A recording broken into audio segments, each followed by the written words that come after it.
क्या होगा अगर कोई इंसान अपने फेस का प्लास्टिक सर्जरी करवाने के लिए किसी डॉक्टर के पास जाए, बट वो डॉक्टर उसके फेस का ऐसा सर्जरी करे कि उसके शकल को पूरा तरह से बदसूरत बना दे। जी हाँ, इस मूवी का प्लॉट बिल्कुल ऐसा है और ये मूवी आपको एक सेकंड के लिए भी बोर नहीं होने देगी। आपको ये चीज अगर सुनने में इतनी ज्यादा सिंपल लग रही है, बट ये एक्चुअल में उतनी सिंपल है नहीं। पूरी मूवी टर्न एंड ट्विस्ट के साथ भरी हुई है जो आपके रोंगटे खड़े कर देगा, तो वीडियो को एंड तक देखिए। मूवी की शुरुआत होती है और हमें देखने को मिलता है दो कपल रोमांस करते हुए थिएटर के अंदर जाते हैं। जब वो दोनों कपल बैठकर किस कर रहे होते हैं तभी सामने स्क्रीन पर सिनेमा शुरू हो जाती है। देखने को मिलता है कि बाथरूम में सिंडी नाम की एक लड़की लिपस्टिक लगाते हुए दिखाई देती है। सिंडी के एक गाल के ऊपर एक छोटा सा निशान होता है जिसे देखकर वो बहुत ज्यादा परेशान हो जाती है। वो अपनी सुंदरता को लेकर थोड़ा बहुत अनकंफर्टेबल फील करती है। फिर उसके बाद वो बाथरूम से बाहर जाती है, तभी उसका बॉयफ्रेंड डेविड उसका इंतजार कर रहा होता है। सिंडी को देखने के बाद डेविड समझ जाता है कि वो अपने निशान को देखकर थोड़ा अनकंफर्टेबल फील कर रही है, जिसके बाद वो कहता है कि तुम परेशान होना बंद करो और अपने आप को जज करना बंद करो। तुम बहुत ज्यादा खूबसूरत हो और मुझे फर्क नहीं पड़ता कि तुम कैसी हो,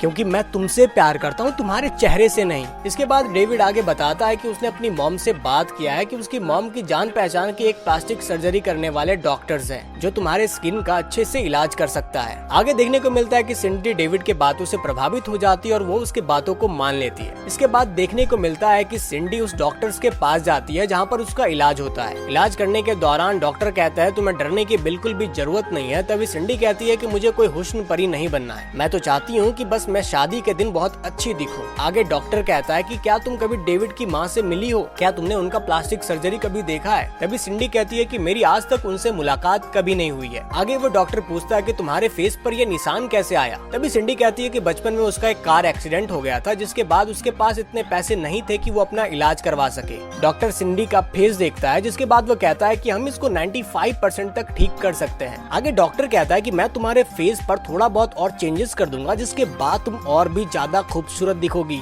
डॉक्टर की ये बातें सुनने के बाद सिंडी बहुत ज्यादा खुश हो जाती है। आखिरकार कोई खुश हो क्यों ना, क्योंकि वह पहले से बहुत ज्यादा सुंदर दिखने वाला है। फिर सिंडी का इलाज चालू होता है, जिसके बाद उसे बेहोश किया जाता है और जब वो बेहोश रहती है तब अपने शादी वाले दिन को इमेजिन करती है। वो बहुत ही खूबसूरत सपना देख रही होती है जहाँ पर सभी लोग बहुत ज्यादा खुश होते हैं उसकी शादी को लेकर। तभी उसकी कहानी में ट्विस्ट आता है। जो डॉक्टर्स उसका इलाज कर रहे होते हैं उनके हाथों में हथियार होते हैं जो कि खून से सना रहता है। ये देखने के बाद वो अपने सपने से जग जाती है और देखने को मिलता है कि उसका ऑपरेशन हो चुका है। जैसे ही उसकी आंखें खुलती है सामने डॉक्टर खड़ा रहता है। डॉक्टर उससे कहता है कि अभी तक तुम्हारी सर्जरी कंप्लीट नहीं हुई है, हम बाकी की सर्जरी को कल करेंगे। इसके बाद वो अपने सपने के बारे में डॉक्टर को बताती है। तभी डॉक्टर कहता है कि ये दवा का साइड इफेक्ट है, ऐसा होता है, ये अपने आप ही ठीक हो जाएगा। डॉक्टर के जाने के बाद सिंडी कॉल करना चाहती है बट वो फोन डेड रहता है। इसके बाद वो नर्स को कहती है कि मुझे फोन करना है। तभी नर्स कहती है कि डॉक्टर ने फोन करने से मना किया है तो तुम फोन नहीं कर सकती हो। अगर ऐसा किसी इंसान के साथ हो रहा हो तो उसके मन में कहीं न कहीं तो डाउट्स पैदा होंगे ही। इसके बाद सिंडी नर्स से एक मिरर मांगती है जिसमें वो अपना फेस देखना चाहती है, बट नर्स उसे मिरर देने से भी मना कर देती है। जिसके बाद देखने को मिलता है वो इधर उधर अपने रूम में देख रही होती है। उसके बाद वो अपने रूम से बाहर निकलने की कोशिश करती है। वो दीवारों को पकड़कर आगे बढ़ने की कोशिश करती है क्योंकि उसका शरीर ऑपरेशन की वजह से काफी ज्यादा कमजोर हो चुका है। आगे देखने को मिलता है कि वो एक नर्स के ऑफिस में चली जाती है। नर्स तभी उठकर बाहर किसी काम से जा रही होती है। तभी नर्स वहाँ पर वापस आ जाती है, जिसके बाद सिंडी वहाँ से निकल जाती है। वो जैसे ही आगे दूसरे रूम में जाती है वहाँ पर किसी की आवाज उसे सुनाई देती है जो कि उससे मदद मांग रही होती है। सिंडी उसकी मदद करने के लिए जैसे ही आगे बढ़ती है तभी वो देखती है कि उसके फेस से आंख और नाक गायब है। दरअसल ये सारी चीजें उन डॉक्टर्स ने ही किया होता है और वो सिंडी के साथ भी सेम चीज करना चाहते हैं। वो लड़की सिंडी से मदद मांगती है बट सिंडी डर कर वहाँ से भाग जाती है। सिंडी जैसे उस लड़की के रूम से बाहर जाती है तभी वहाँ पर नर्स खड़ी रहती है। नर्स को अब ये सब कुछ समझ आ चुका होता है कि सिंडी अब सब कुछ जान चुकी होती है। तभी वो सिंडी को पकड़ने की कोशिश करती है बट सिंडी उस पर अटैक कर देती है, जिसके बाद वो नर्स नीचे गिर जाती है। इसके बाद सिंडी अपनी जान बचाने के लिए वहाँ से भागती है। जैसे वो लिफ्ट लेती है और नीचे जाती है तभी वो डॉक्टर्स वहाँ पर खड़े होते हैं, जिसके बाद वो डॉक्टर सिंडी को पकड़ लेते हैं। जिसके बाद वो उसे बेहोश करके वापस उसका ऑपरेशन करने के लिए ले जाते हैं। अब ऑपरेशन कंप्लीट हो जाता है, सीन चेंज होता है और आगे के सीन में दिखाया जाता है कि उसका बॉयफ्रेंड वहाँ पर आता है। जिसके बाद वो डेविड के ऊपर गुस्सा हो जाती है और उससे कहती है कि तुमने मुझे यहाँ पर जानबूझकर लाया ताकि मैं और ज्यादा बदसूरत दिखूं। डेविड उसे रोकने की कोशिश करता है और उसे समझाता है। आगे वो कहता है मेरी माँ यहाँ पर आई हुई है, तुम शांत शांत रहो, तुम्हें कुछ नहीं होगा। इसके बाद आगे देखने को मिलता है कि सिंडी वहाँ पर रखे हुए एक मिरर में अपने चेहरे को देखती है, जिसे वो देखने के बाद बहुत ही ज्यादा डर जाती है। उसे अब कुछ समझ में नहीं आ रहा होता है क्योंकि डॉक्टर्स ने उसका चेहरा बहुत ही ज्यादा बदसूरत बना दिया है, बिल्कुल एक खौफनाक जानवर की तरह। आगे वो देखती है कि उसके ब्रेस्ट को 2 से 3 कर दिया गया है। फिर आगे देखने को मिलता है कि वहाँ पर डेविड की माँ आ जाती है, जो कि खुद ही बहुत ही ज्यादा बदसूरत होती है, और वो सिंडी से कहती है कि तुम्हारा हमारे परिवार में स्वागत है। वो डेविड से कहती है कि सिंडी अब बहुत ही ज्यादा खूबसूरत दिख रही है, जिसके बाद सिंडी बहुत ही जोर से चिल्लाने लगती है। तभी देखने को मिलता है कि सिंडी थिएटर में बैठी हुई है और ये मूवी खत्म हो जाती है। वो जैसे ही मुड़ के अपने दाहिने तरफ देखती है, वहाँ पर उसका बॉयफ्रेंड अब नहीं होता है। फिर वो अपने बॉयफ्रेंड डेविड को खोजते हुए प्रोजेक्टर रूम में चली जाती है। वो आदमी प्रोजेक्टर रूम में मूवी को चला रहा होता है। तभी सिंडी उससे पूछती है कि तुम कौन हो। तभी वो आदमी कहता है कि मैं हजारों सालों से इंसानों को गंदे गंदे सपने क्रिएट करके दिखाता हूँ। तभी सिंडी बहुत ज्यादा डर और सहम जाती है, जिसके बाद वो उससे पूछती है कि तुम्हें मुझसे क्या चाहिए। जिसके बाद वो सिंडी को कहता है कि मैं लोगों की आत्माएं कलेक्ट करता हूँ और आज तुम दोनों की बारी है। और इसी के साथ यह मूवी खत्म हो जाती है। अगर आपको ये वीडियो पसंद आती है तो प्लीज वीडियो को एक लाइक कर दीजिए, और आप हमारे चैनल पर पहली बार आए तो चैनल को सब्सक्राइब कर दीजिए, क्योंकि हम लोग ऐसे ही क्वालिटी कंटेंट्स लाते रहते हैं। तब तक के लिए बाय बाय, मिलते हैं अगली वीडियो में।